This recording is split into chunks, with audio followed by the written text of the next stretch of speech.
How to know if you have a genuine relationship with Jesus Christ, how to know if you have one already, how to know to start developing one if you don't have one, and how to know to continually grow that relationship with Jesus Christ. Jesus Christ says, "Depart from me, for I never knew you." Why does he say this? Because the individuals who claim to know him truly never knew him. In this video, I'm going to show you all these tips that I have learned in my own personal experience with Christ, and I'm going to share it with you to teach you how to develop yours. James 2:19 says, "You believe God is one, good for you. Even the demons believe." So, what makes you different from a demon?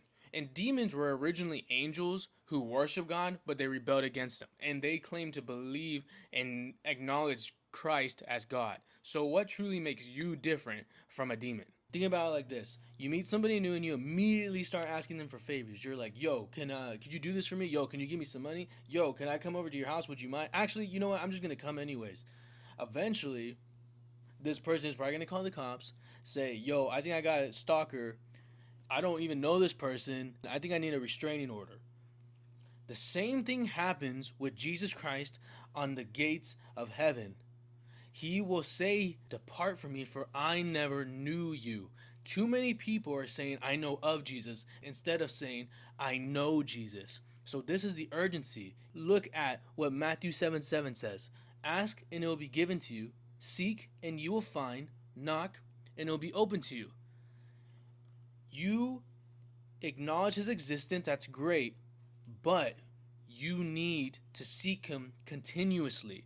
But what does seeking continuously even mean? Before we get to that, though, I'm going to ask you this. Why do you think Jesus Christ was so hard on the Pharisees? Every interaction they ever had was very critical. The Pharisees of their time, they're the people who tithe the most, who gave to the poor the most, who worshiped God the most, who spent the most time in the temples the most, who did all these traditions and works. Why was he so critical on them? He was critical on them because on the inside was full of rot. They were doing it for pride, ego, and to lift themselves up and saying that they were doing it for God, for the name of God. But they weren't doing it with God. I want you to think about it like this. When you love somebody, you're going to do stuff to show them that you love them. Not just say it. You're going to wake up early in the morning, you're going to clean up that house, you're going to get everything right, everything smooth. You don't do it because someone told you to. Sometimes that's the case, but you're mainly doing it to show that love and appreciation towards that somebody. So you need to look at: am I reading my Bible because I was taught to read my Bible? Am I going to church because I was taught to go every Sunday? That's another issue in itself. I'll make a video on that. Am I doing this because I feel like I have to, or am I doing this because I love Jesus and I want to get to know him? It is based on that intent. We do all these things to show that intent, and not only to receive the blessings that he has for us. Now, ask yourself this: how long do you think it takes for a relationship to develop? Two people meet, they start talking, and they start with small talk of, "Yo, did you see that football game? You're married? Oh, that's cool." And all these questions, and eventually over time it starts turning into conversations of, I think I'm really going through it right now. I'm really struggling. My family's going through issues and troubles, and I'm slow in my faith right now.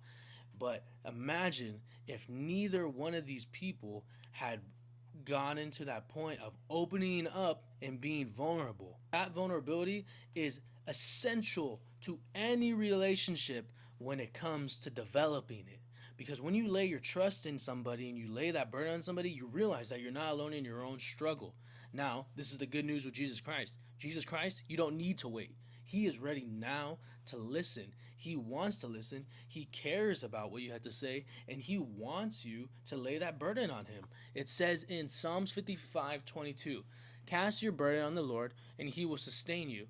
He will never permit the righteous to be moved."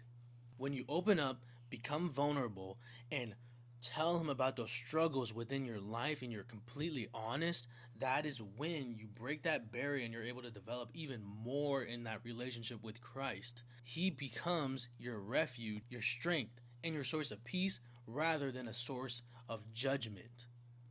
So let go of that small talk and seek that genuine conversation with him.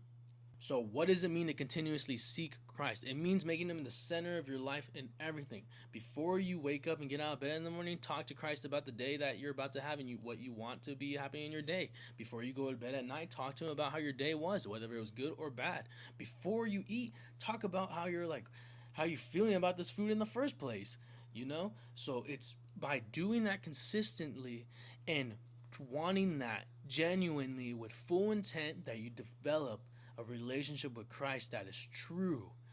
It's not about knowing of Christ deeply, it's about knowing Him deeply. And again, remember, Christ says, "Depart from me, for I never knew you." Earlier in the verse, he gives examples of how this guy says, "We did all these things in your name. Did we not cast out demons?" And he says, "Depart from me." So you truly need to know Him.